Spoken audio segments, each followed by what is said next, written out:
Okay, we're about to break down one of the most audacious, most legendary heists in history.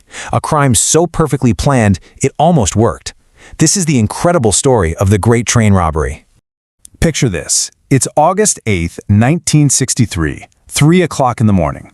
Out in the pitch-black English countryside, the stage is being set for a crime that people will be talking about for decades.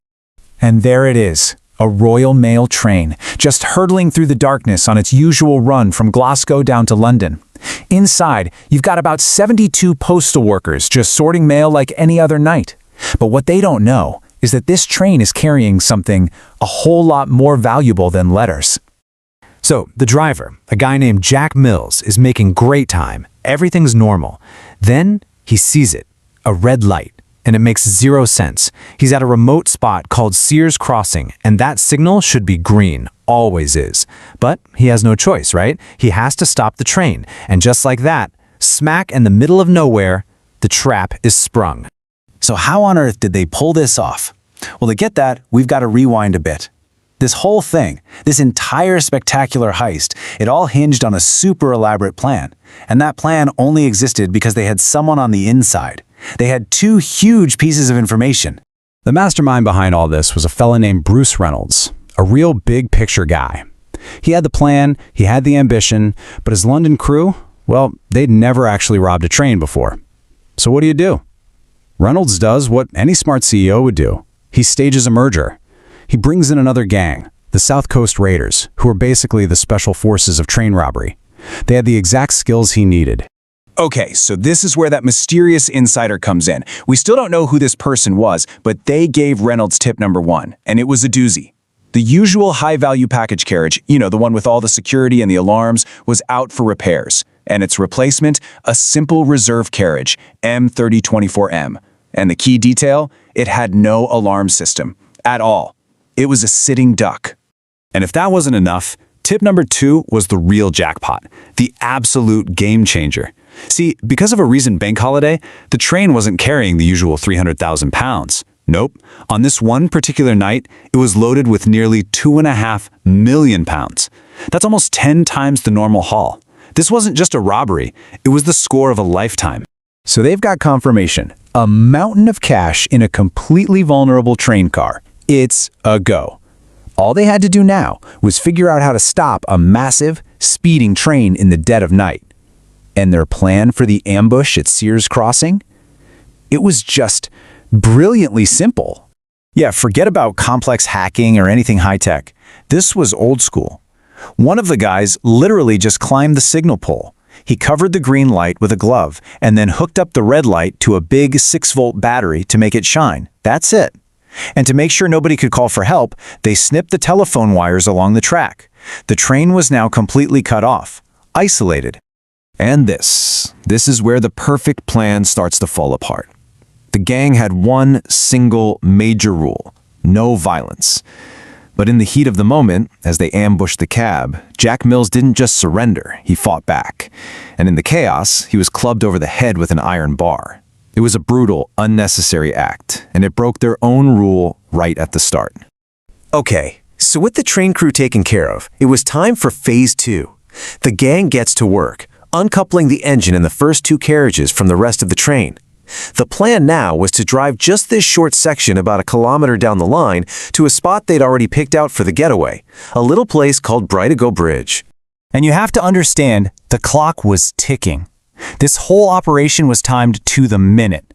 From the train stopping at that fake red light to them escaping with the money, the whole thing took less than 45 minutes. It was incredibly fast. And waiting for them at Brightigo Bridge was the rest of the crew, with a truck parked underneath, totally ready to load up the loot. But then they hit another huge snag, a real oh-no moment. The guy they brought in to drive the train, a retired driver, he takes one look at the controls of this modern engine and he's totally lost. He can't get it to move an inch. So what do? In just, sheer desperation, they have to go back to the injured, bleeding Jack Mills and force him to drive his own train to the place where they're going to rob it. Just incredible. So they get to the bridge, and now it's just pure physical work. We're talking 120 mailbags stuffed with cash. The total weight, over 2.5 tons. So they form this human chain, passing the bags down from the train to the truck below, one after another. They're working like crazy, so frantically that they actually had to leave 8 bags behind because they were just running out of time. And they got away. Clean. They disappeared into the night, heading for a farmhouse they'd rented about 43 kilometers away. It looks like they've done it. They've pulled off the perfect crime. But as they were leaving the scene, one of the robbers made one single fatal mistake. A slip of the tongue that would bring the whole thing crashing down. So, as they're leaving the postal workers tied up, one of the guys turns and says, "Don't try to get up for 30 minutes." He probably thought he sounded like a tough guy in a movie. What he'd actually just done was hand the police the key to the entire investigation. Think about it. Why 30 minutes? The police weren't stupid. They figured, okay, that must be how long it takes them to get to their hideout. So they drew a search radius on a map, about 50 kilometers around the bridge. Now, the crazy part is, the robbers were listening to the police radio. They heard this and they absolutely panicked. Their plan to just chill at the farmhouse for a week went right out the window. They had to bolt immediately. And in that mad dash to get away, they leave one last absolutely critical job to an associate. His only task? Burn the farmhouse down, destroy every last piece of evidence. But the guy they paid to do it, he just pockets the cash and takes off, leaving Leather Slate Farm and everything inside it perfectly preserved for the police to find. And what the police found inside, it was unbelievable. Yeah, there was food, mail sacks, the usual stuff. But the real smoking gun, the forensic jackpot, was a Monopoly board. Can you believe the nerve? In the hours after the heist, they were so full of themselves they sat around playing Monopoly, using the actual stolen cash. And they left their fingerprints all over the board, the pieces, everything. Now remember, these guys weren't first-timers. They were career criminals, which means their fingerprints were already on file. So, the police start matching the prints from the Monopoly set to their records. And boom, one by one they get a match. It was the break they desperately needed.